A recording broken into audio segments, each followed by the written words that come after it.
The Romans had faced many enemies before: kingdoms, rebellions, empires. But the Huns were different.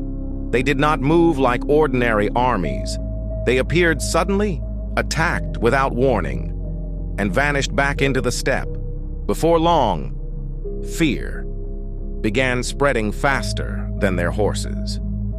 In the east of Europe, deep within the endless steppes, a people had emerged unlike anything Rome had ever known. They had no cities, no stone walls, no disciplined legions.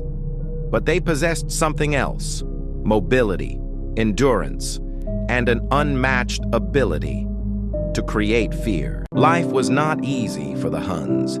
The steppe was merciless. Long winters, brutal winds, endless journeys. Survival demanded endurance. It was not a choice. It was a necessity. Horses were more than transportation. They were the center of life itself. A warrior spent most of his days on horseback. And this gave the Huns a level of mobility that settled civilizations were not prepared for. Roman legions were heavy, but the Huns were always moving. And sometimes in war, the speed can be deadlier than numbers. Roman armies were disciplined, powerful, organized. But the Huns fought differently. They attacked quickly, retreated, then returned again. That uncertainty created enormous psychological pressure because people often fear not only strength, but what they cannot understand. And that was exactly what the Huns became: a threat outside the rules of Roman warfare. And over time, fear spread faster than the battles themselves. The advance of the Huns changed more than battlefields. Entire communities across Europe began moving westward. Historians still debate the full impact of this period today. But one thing was certain: the Huns had changed the balance of power in Europe.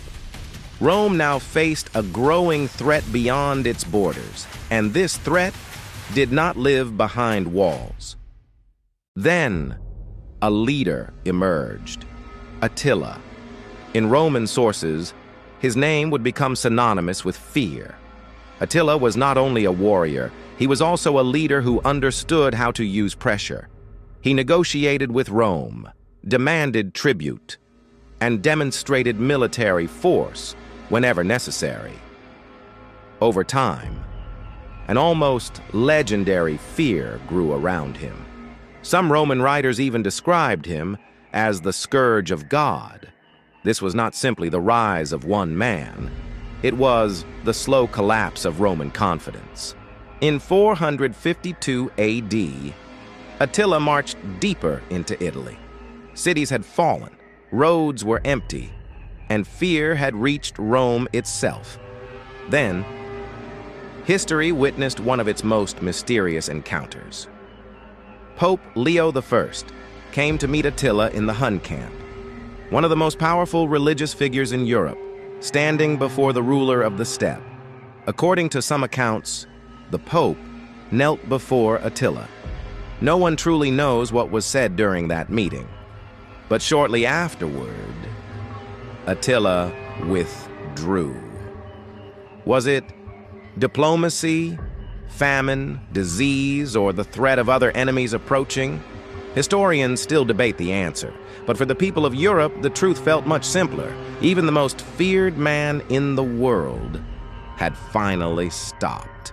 The Huns did not destroy Rome alone, but they placed enormous pressure on an empire that was already beginning to fracture. And perhaps that was their greatest impact. Because sometimes what destroys an empire is not only enemy armies, it is constant fear, constant pressure, and the feeling that collapse is coming. Rome did not fear the Huns only because of their strength. They feared them because they represented something unfamiliar. A world outside Roman order, a world difficult to control. And throughout history, empires have often feared what they could not fully understand. The Huns were not just warriors. They became a fear carved into the mind of Europe.